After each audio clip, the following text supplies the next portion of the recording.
Hey everybody, Tim Miller from the Bulwark here. It was a big night in the Situation Room as President Trump and his national security team got together to decide what to do about the Iran-Israel war.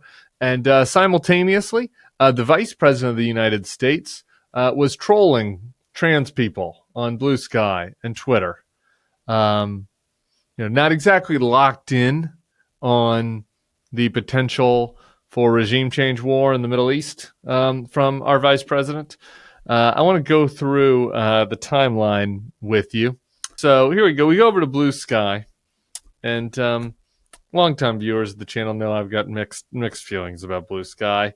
It is most everybody has good intentions there, but every time I go there, I'm getting yelled at by somebody for using the wrong word, and that wears on a person. So anyway, JD got to experience that in much more harsher and deserved terms than I did. He pops into Blue Sky to write this. This is at, let's see here. Let's get the time here right. This is pretty important to get the time right. This is 4:50 Eastern. He writes, "Hello, Blue Sky. I've been told this app has become the place to go for common sense political discussion and analysis, so I'm thrilled to be here to engage with all of you." I mean, you can just feel the smarminess through the keys. He then links to the Supreme Court ruling today, which essentially held that red states could ban transgender medical procedures for minors. We'll be talking about this, over the next little bit with with lawyers and such. But that's like the short summary of the case. And then he goes on to talk about, he does a little thread on his first skeet. He talks about how he liked Clarence Thomas's opinion on this that insulted experts. And then he goes on to say that he thinks that the doctors and scientists that are working on trans youth healthcare are getting resources from big pharma. So there you go. That's 450. And let me tell you, it's childish and like whatever for the Vice President of the United States. Vice President of the United States. The last time I did a monologue about JD, he was over in the Vatican talking to Ross Douthat about how he wants to bring the country together and how he thinks that immigration is tearing at the country's fabric. So there you go. Somebody wants to bring the country together, is doing so by going on a platform that has a lot of progressive folks and mocking them over a judicial ruling about trans kids. So what a uniter we've got in our vice president. Not only do we have not someone interested in uniting or in bringing people together or bridging differences, we've got somebody who doesn't seem to be that focused on the big issues of his job. At 4:50, he sends that skeet, and then they had a Situation Room meeting about the Iran-Israel war about 5 o'clock, so just a few minutes later. So he's kind of just typing it out I got to pop out a quick Blue Sky here on my way to the Iran war meeting. Gets into the Iran war meeting.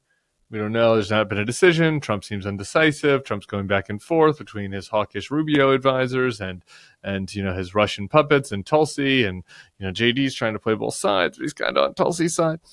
And it's sort of like an inverse. I'm stealing this from somebody online, so I'm sorry for not crediting you. It's sort of like an inverse Dick Cheney.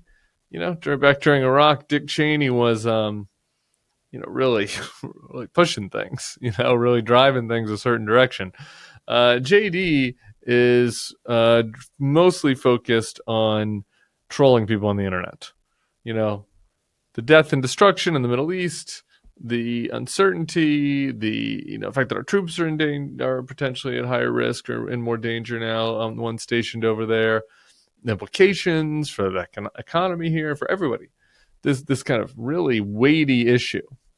As I mentioned yesterday, I struggle with it. It's a tough, weighty issue on what to do. And JD is in the room where it happens, as they say, in the Situation Room. He's thinking about his Blue Sky. He's thinking about whether he's triggered some libs today. He's thinking about whether there's any liberal tears among childless cat ladies on Blue Sky. That's what really gets him going.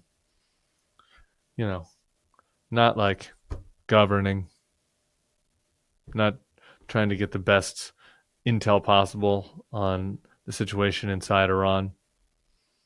Do you think JD could have named how many people lived in Iran before the Tucker interview yesterday? I'm going to say no. I think that's a pretty safe bet. Anyway, meeting ends. Then what happens? You might wonder what JD might do. He might meet with his national security advisors privately. Might have some follow-up meetings. I don't know, stakeholders. Nope. Pops onto Twitter to let people know this is now 6:01. So the situation room meeting was about an hour. He's out of there. Bam! First thing he's doing, tweeting. Just set up my page on Blue Sky. Hope to see you guys there. Exclamation point. This is an unserious person.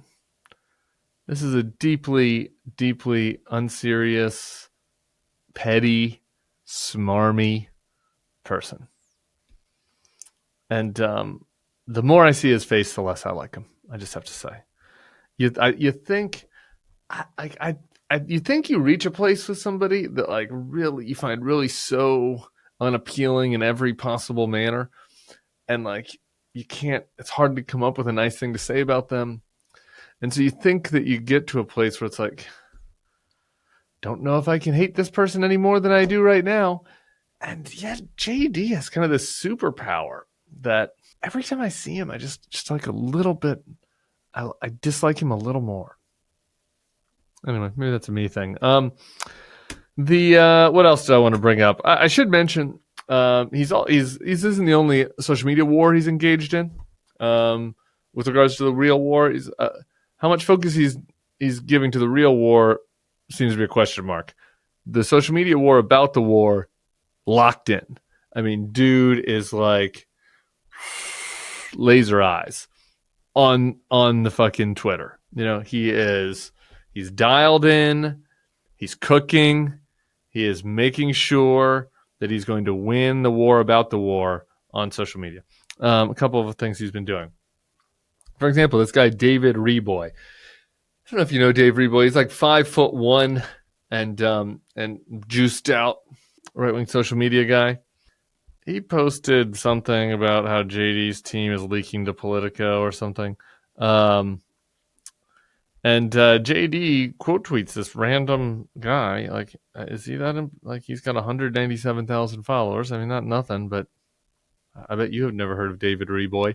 Vice President randomly quote tweets him just like, pow, this loser who supported DeSantis, what?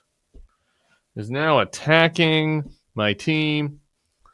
Like, what is this guy doing? He also got into a fight with Cassandra McDonald, and that was over pushing back on this conversation around how Tulsi had testified about 7-8 weeks ago now that Iran was not really close to enriching a nuclear weapon, and how that is in conflict with the stated policy of the administration right now. And JD replies to her. Tulsi's testimony was in March. A lot has changed since then. Really? A lot has changed since March? I mean, I'm not a nuclear scientist, but like to me, it seems like Iran's been kind of on the brink of a nuke for 18 years now. And like, it's just the last 8 weeks where things really flipped a switch. Possible. I find that a little bit hard to believe. But JD wants to make sure he's winning that war. So he's out there. Anyway, I just figured I'd pop this out for you guys at night in case, you're worried. You're worried about a potential escalation in the Middle East, what that might mean for you or your family. And I just want to make sure that you can go to sleep tonight, put your head on that pillow, and feel comfortable that the vice president is on this, okay? The vice president, no matter what happens, he will be tweeting through it. He will be tweeting through it, and now he'll be skeeting through it on Blue Sky.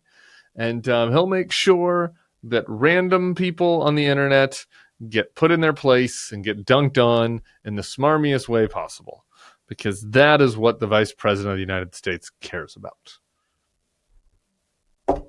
We'll see you back here soon. Subscribe to the feed.